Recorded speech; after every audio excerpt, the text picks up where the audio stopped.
বিসমিল্লাহির রহমানির রহিম।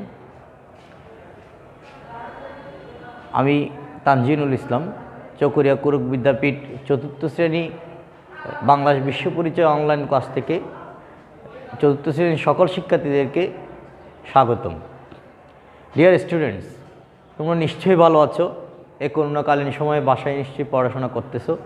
বাড়ির কাজগুলো করে যে স্কুল থেকে যে বাড়ির কাজগুলো দেওয়া হয়েছে সেগুলো ভালোভাবে প্রস্তুতি নিয়ে তৈরি করে স্কুলে নিশ্চয়ই তোমরা বিদ্যালয়ের সাথে স্যারদের কাছে এসে জমা দিচ্ছ। আজকে বাংলাদেশ বিশ্ব পরিচয়ে তোমাদের আগের ক্লাসগুলো তোমরা নিশ্চয়ই দেখেছো। বাংলা ক্লাস হয়েছে, ইংরেজি ক্লাস হয়েছে, গণিত ক্লাস হয়েছে। বাংলাদেশ বিশ্ব পরিচয় ক্লাস আজকে প্রথম। তোমরা বইটা নিশ্চয়ই পেয়েছো। এই যে তোমাদের সরকারি বোর্ড বই বাংলাদেশ ও বিশ্ব পরিচয়, এই বইতে তোমরা দেখবা তোমাদের এই বই থেকে যেগুলো আসবে, তোমাদের বহু নির্বাচনী প্রশ্নের উত্তর করতে হবে, তারপরে তোমার শূন্যস্থান পূরণ করতে হবে, এরপরে মিলকরণ আছে, এরপরে তোমার বহু যোগ্যতাভিত্তিক প্রশ্নের উত্তর দিয়ে দিতে হবে তোমাদেরকে। তোমাদের সিলেবাস নিশ্চয়ই আছে, সিলেবাসে সব কিছু দেয়া আছে, কোনটাতে কত নাম্বার করে মার্কিং করা আছে ওগুলো তোমরা নিশ্চয়ই ভালোভাবে দেখে নিবে। আমরা আজকে যেই পাঠ শুরু করতেছি, বাংলাদেশ বিশ্ব পরিচয় বইয়ের প্রথম অধ্যায়ে আমাদের পরিবেশ ও সমাজ। তোমরা আমাদের পরিবেশ সম্পর্কে তোমাদের ধারণা আছে। আমাদের সচরাচর আমরা যেটা শিখে এসেছি, জেনে এসেছি, আমাদের চারপাশে যা কিছু আছে সব কিছু নিয়েই হলো আমাদের একটা পরিবেশ। ওই পরিবেশে আমাদের গাছপালা আছে, ঘরবাড়ি আছে, লোকজন আছে, পশু পাখি আছে, দালান আছে, পার্ক আছে, তা অনেক কিছুই আছে। যা কিছুই আছে সবগুলো এক একটি আমাদের পরিবেশের অংশ। এরপর দেখো আমাদের সমাজ তো আমরা জানি, আমরা মানুষ ঐক্যবদ্ধ সমাজবদ্ধ জীব। পৃথিবীতে মানুষ ব্যতীত কোনো প্রাণী বা কোনো জীব ও সমাজবদ্ধভাবে বাস করে না। মানুষই একমাত্র প্রাণী যাকে মহান আল্লাহ সৃষ্টির শ্রেষ্ঠ জীব হিসেবে তৈরি করেছেন। একমাত্র তারাই সমাজবদ্ধ হিসেবে বসবাস করে। আমরা একটু বইতে যাই। তোমরা আমাদের পরিবেশ ও সমাজ এই প্রথম অধ্যায়ের প্রথমে বইতে দেখা যাচ্ছে প্রাকৃতিক পরিবেশের বৈচিত্র্য। একটু খেয়াল করো, প্রাকৃতিক পরিবেশ বিষয়টা কি? আমাদের প্রকৃতির বিভিন্ন যে উপাদান আছে, সে প্রকৃতির যে উপাদানগুলো আছে সবগুলো একত্রীবদ্ধ করে প্রাকৃতিক পরিবেশের সৃষ্টি হয়েছে। প্রকৃতির উপাদানগুলো হচ্ছে কি কি? মাটি, পানি, বাতাস, তাপ, আলো, গাছপালা, সাগর, মহাসাগর, নদী, পশু পাখি, যা কিছুই আছে সবগুলাই হলো প্রাকৃতিক পরিবেশের উপাদান। পৃথিবীর বিভিন্ন অঞ্চলের প্রাকৃতিক পরিবেশের মধ্যে বৈচিত্র্য রয়েছে। বৈচিত্র্য মানে বিভিন্নতা রয়েছে, এক এক লোকটা এক এক রকম হতে পারে। যেমন আমাদের কক্সবাজারে দেখা যায় কি মাটি আছে, সমতল ভূমি, তারপর নদী নালা আছে, কিন্তু আবার পার্শ্ববর্তী অঞ্চল যে পার্বত্য চট্টগ্রামে যেটা আছে, বান্দরবন, খাগড়াছড়ি, এগুলো উঁচু উঁচু টিলা। এরপরে আবার চট্টগ্রাম অঞ্চলের এক পাশে পুরো পার্বত্য চট্টগ্রাম একটা অংশ উঁচু টিলা, এরপর আবার সমতল ভূমি। আবার ঢাকায় যাও, ওখানে দেখা যায় সমতল ভূমি। এক এক জায়গায় এক এক রকম। এটাই হচ্ছে বৈচিত্র্য আমাদের প্রকৃতির। কোনো অঞ্চল তুষারে ঢাকা, তুষার মানে হচ্ছে কি? কুয়াশা, বরফ যেটা পড়ে। আবার কোনো অঞ্চল শুষ্ক মরুভূমি, একদম কোনো পানি নাই, কোনো কিছুই নাই, শুধু শুকনা আর শুকনা। হাজারবার চেষ্টা করেও কোনো পানির সন্ধান পাওয়া যায় না। অনেক পানির সন্ধান পেতে গেলে অনেক নিচে যাইতে হয় গভীরতা নলকূপ স্থাপনের জন্য। ওই জায়গাটাকে শুষ্ক জায়গা বলা হয়। বিভিন্ন স্থানের জলবায়ুর মধ্যেও রয়েছে ভিন্নতা। আমাদের বিভিন্ন যে স্থানে যে জলবায়ু আছে, ওই জলবায়ুটার ভিন্নতার পরিবর্তন রয়েছে। কোথাও জলবায়ু শীতল, আবার কোথাও উষ্ণ। কোনো স্থান শুষ্ক, কোথাও বৃষ্টির পরিমাণ বেশি। ছবিতে এরপরে দেখো, বাংলাদেশের উত্তর ও দক্ষিণ অঞ্চলের প্রাকৃতিক পরিবেশে ভিন্নতা রয়েছে। উত্তর অঞ্চলে আর দক্ষিণ অঞ্চলে যে প্রাকৃতিক পরিবেশ আছে, সেই পরিবেশের ভিন্নতাও রয়েছে। উত্তর অঞ্চলের ভূমি উঁচু, নদ নদীর সংখ্যা আবার কম। উত্তরাঞ্চলে মানে আমাদের দিনাজপুর, তারপর তোমার ওই উত্তর পাশে যে পঞ্চগড় যে এটা আছে পুরোটা ওখানে দেখা যায় কি ভূমিটা একটু মাটিটা একটু ভূমি উঁচু দেখা যায়, নদ নদীর সংখ্যা আবার কম। আর আমাদের এদিকে একটু নদ নদীর সংখ্যা বেশি, মাটিটা ভূমিটা একটু নিচু। গ্রীষ্মকালে অনেক গরম পড়ে ওখানে, আবার যখন শীতকাল হয় শীতকালে আবার বেশ ঠান্ডা পড়ে। যখন গ্রীষ্মকাল তখন বলা যায় প্রচণ্ড রোদ, মানুষ সহ্য করতে পারে না এমন আগুনের মতো তাপ। আবার যখন ঠান্ডা পড়ে তখন আবার শুধু তুষার পড়তেই থাকে, মানে যেটা পড়ে সেটা বেশি করে পড়ে, ওদের ভাগ্যটা খুব ভালো। আবার দেশের দক্ষিণ অঞ্চলের ভূমি নিচু, আমাদের যে পাশে দক্ষিণ অঞ্চলটা কক্সবাজার চট্টগ্রাম এই অঞ্চলের ভূমিটা আবার একটু নিচু, সেখানে অনেক নদী মিলিত হয়েছে। যেমন আমাদের এদিকে মাতামুহুরী নদী, তারপরে কর্ণফুলী নদী পাশে আছে, এদিকে অনেকগুলা নদী এখানে রয়েছে। আবার নদীর কারণে এই অঞ্চলে বন্যার প্রবণতাও আবার বেশি হয়। অন্য দিক থেকে আমাদের দক্ষিণ অঞ্চলের দিকে নদী বেশির কারণে যখন বৃষ্টি বর্ষা মৌসুম থাকে তখন বৃষ্টি যখন বেশি হয় তখন আমাদের এখানে বন্যাটাও একটু বেশি হয়।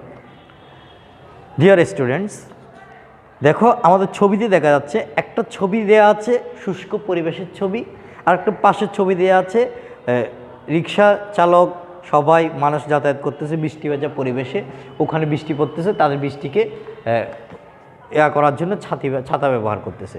ডিয়ার স্টুডেন্টস, দেখো আমাদের এই পাঠ থেকে আমরা যা শিখতে পেয়েছি, অঞ্চলটির ভূমি কেমন, আমরা যে অঞ্চলে থাকি, কথা হচ্ছে অঞ্চলটির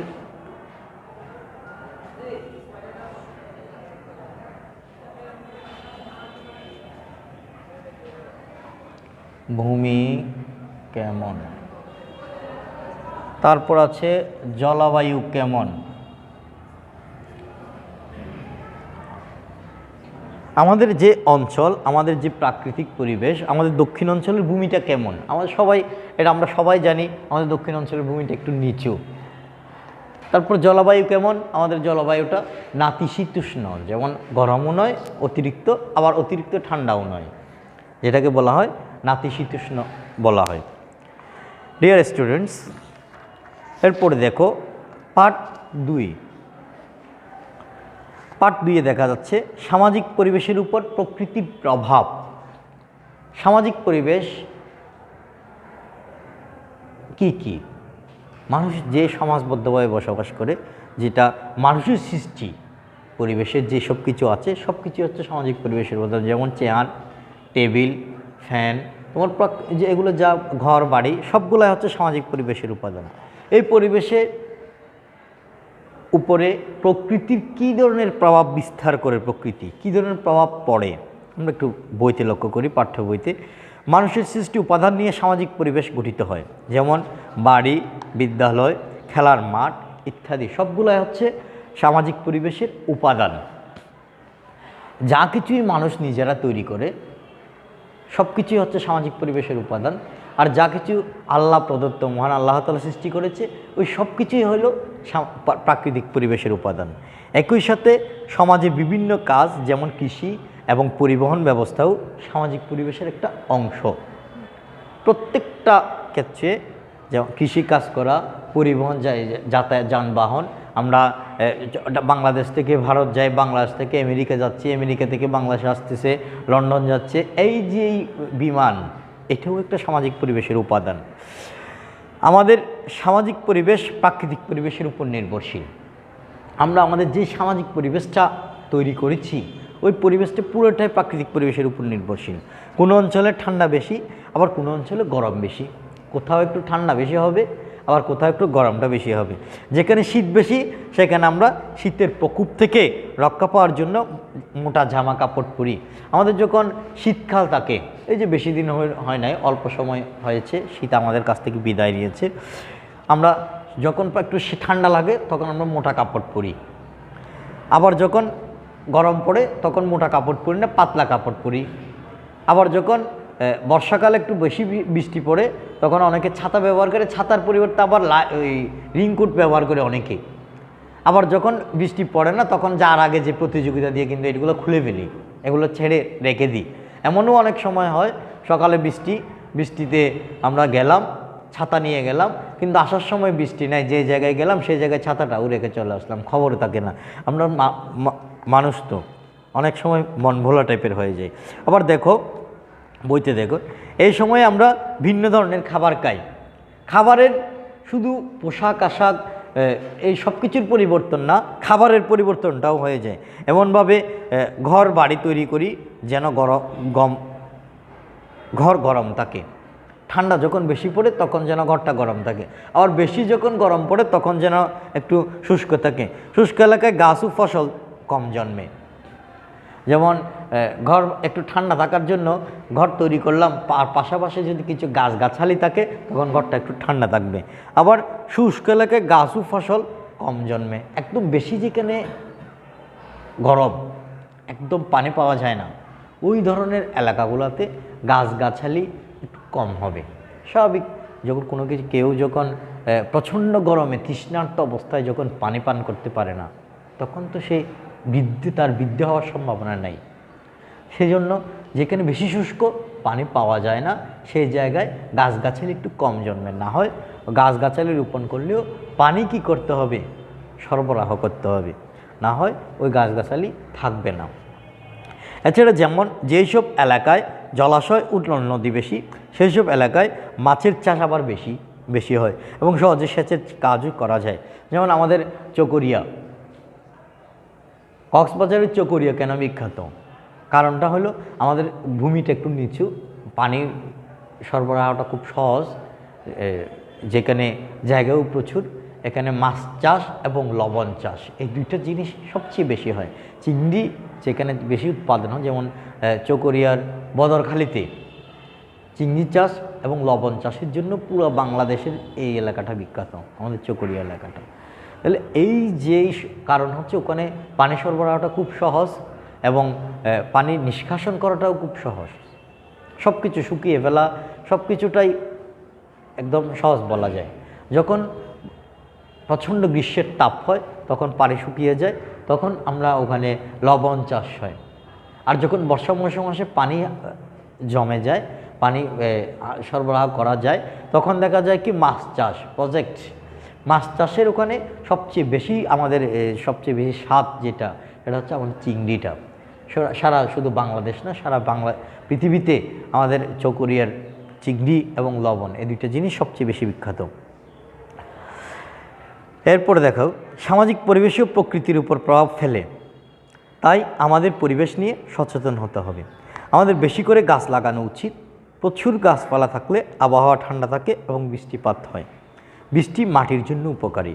গাছ থেকে আমরা বাড়ি ও আসবাবপত্র তৈরির কাঠ পাই। এখন একটা প্রশ্ন, গাছ থেকে আমরা কাঠ পাই, দুইটা জিনিস, একটা হলো গাছ, একটা হলো কাঠ। এই দুইটা জিনিস, গাছ আর কাঠ, কোনটা কি? একটা হচ্ছে জড় আর একটা হচ্ছে জীব। কিভাবে?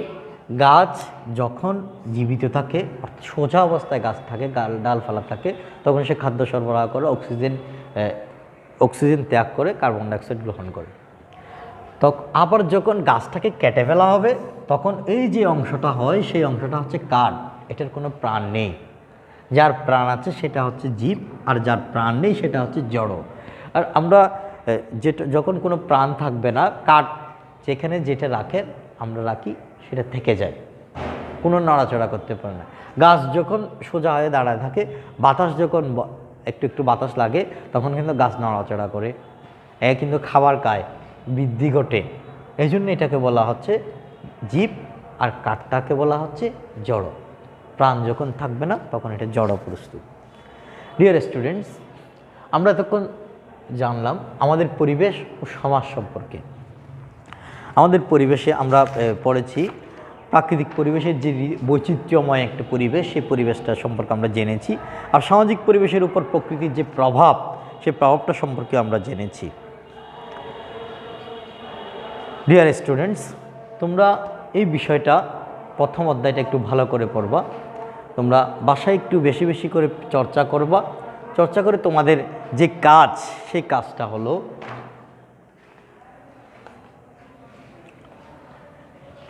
তোমাদের বেশি কোনো কাজ নয়, একটি আমি প্রশ্ন দিব যেটা যোগ্যতা ভিত্তিক হিসেবে আমরা কাজ বাসায় রেডি করতে পারি। যোগ্যতা ভিত্তিক প্রশ্ন হচ্ছে তোমার প্রাকৃতিক পরিবেশের উপর